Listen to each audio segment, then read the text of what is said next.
The unorthodox fighter. Some fighters study the textbook, others throw it out entirely. The unorthodox fighter doesn't give you patterns to study. You just have to figure it out in real time, against a guy who's been weird his whole career and is very comfortable with it. By the time you think you've got a read on him, the round is over. Ben Whittaker is the most exciting, unorthodox fighter in the sport right now. The British light heavyweight came out of the amateur ranks with one of the most decorated pedigrees in recent memory. Olympic silver medalist, world amateur champion, and yet nobody can quite put a finger on what he actually is as a fighter. Awkward angles, explosive bursts, unreadable rhythm. But for sheer, baffling weirdness, nobody in boxing history touched Emmanuel Augustus, the man they called the Drunken Master. Head rolls, exaggerated body movement, an almost playful approach to getting hit, and yet somehow it worked. His 2001 fight against Mickey Ward was Ring Magazine's Fight of the Year, a chaotic brawl that made one of the sport's toughest fighters look completely lost. Augustus never got the recognition he deserved, but anyone who watched him understood they were seeing something genuinely one of a kind. Prince Nassim Hamed was unorthodox in every sense. He threw punches from angles nobody taught, mixed featherweight speed with heavyweight power, and turned fights into performances. Opponents came in with game plans and left completely lost. His 1997 win over Kevin Kelly was 6 rounds of pure chaos, 3 knockdowns each way, until Nas landed the shot that ended it. Hamed made boxing look like a circus, but he won world titles doing it. Evander Holyfield was unorthodox because he refused to pick a lane. Most fighters commit to one style and refine it. Holyfield came forward behind a high guard, mixed boxing and brawling, and changed gears constantly. He could fight at mid-range, step inside, or drag bigger men into wars nobody saw coming. Against Mike Tyson, that refusal to be predictable let him take control of a fight where almost everyone expected him to get blown out. That mix of pressure, IQ, and constant adjustment made him impossible to game plan for. The slugger. The slugger doesn't try to outbox you. He stands in range and trades heavy shots. He takes a few to land harder ones. It's not the most technical style in boxing. Done right, it doesn't need to be. Tyson Fury is 6 feet 9 inches, with the footwork of a middleweight. And when he decides to plant his feet and trade, combined with that enormous frame, makes him a uniquely threatening version of this archetype. Artur Beterbiev is in a category of his own when it comes to finishing. For years, he had a perfect record and 100% knockout rate. Every single professional opponent he ever faced had been stopped. Then Dmitry Bivol took a decision off him, ended the streak, and handed him the first loss of his career. But that loss didn't change what Beterbiev is. He's not flashy about it. He doesn't showboat. He applies pressure, breaks your guard down, and eventually finds the shot that ends it. That was true before Bivol, and it's still true now. But if we're picking one fighter who defines what it means to be a slugger in the modern era, it's Gervonta Davis. Tank doesn't need volume. He doesn't need to grind out rounds. He needs one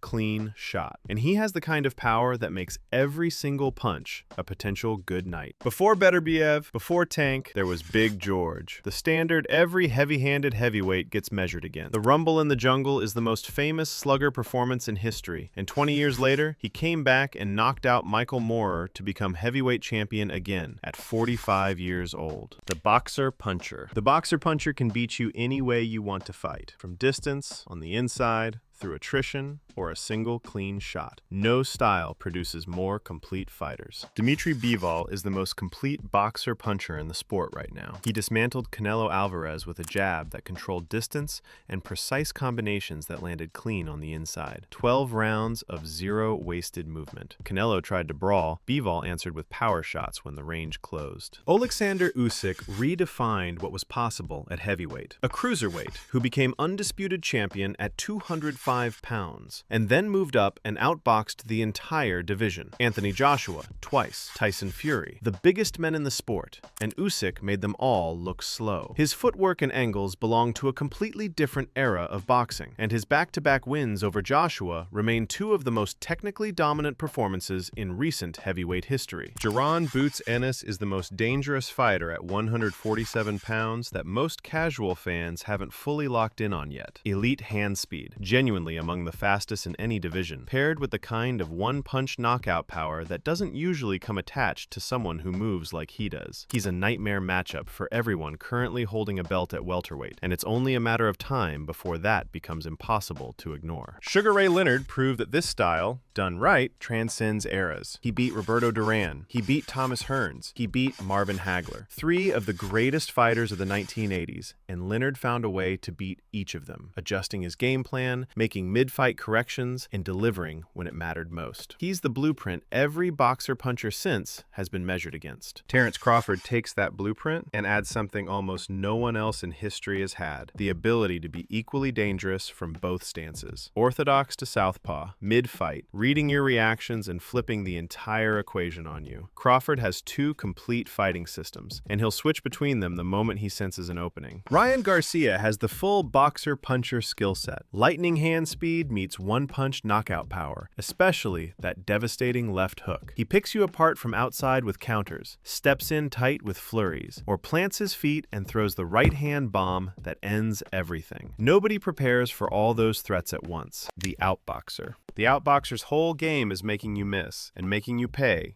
every single time you do. Muhammad Ali set the standard for outboxing. Perfect footwork and reflexes turned opponents' punches into air. Rope-a-dope against Foreman forced the bigger man to punch himself out. Ali controlled distance and timing better than anyone before him, then punished every miss with fast, clean counters. Larry Holmes is one of the most underrated outboxers in heavyweight history. The jab alone put him in a different class, arguably the best in the division's history. He used it to control every single fight he was in. Holmes went 48-0 before losing a disputed decision to Michael Spinks. He controlled distance with that jab and picked apart bigger heavyweights round after round. Caleb Plant doesn't get enough credit for how clean his style is. The footwork, the jab, the way he controls range and angles. Plant makes outboxing look effortless. And for casual fans who appreciate the technical side of the sport, he's one of the most satisfying fighters to watch. He went undefeated through the entire super middleweight division before running into Canelo. And even in that loss, the skill level was undeniable. He glides around the ring so naturally that elite fighters end up looking flat-footed and slow. Floyd Mayweather perfected the outboxer craft. 50 wins, 0 losses. The shoulder roll absorbed everything. Distance management kept him untouchable. He read your next move and made you miss before you threw. Every fight played out exactly where he wanted it. The counterpuncher. The counterpuncher is the most reactive fighter in boxing. He reads your patterns, baits your attacks, and has the answer ready before you've even decided to throw. Juan Manuel Marquez is the purest example of this style in the modern era. Patient, calculated, and dangerous the moment you committed to anything. He lost the first 3 fights with Manny Pacquiao on the scorecards, and then in the 4th, caught him with one of the most perfectly timed right hands in boxing history. Marquez didn't get lucky. He spent 3 fights studying exactly when and how Pacquiao attacked, and he waited until the moment was perfect. Bernard Hopkins didn't have the fastest hands or the biggest punch. What he had was an ability to read opponents so precisely that by the middle rounds, they were fighting on his terms, whether they realized it or not. The Executioner held the middleweight title for a decade, never giving you a clean look, making you pay for every mistake and frustrating opponents into errors he'd already anticipated. He stopped Oscar De La Hoya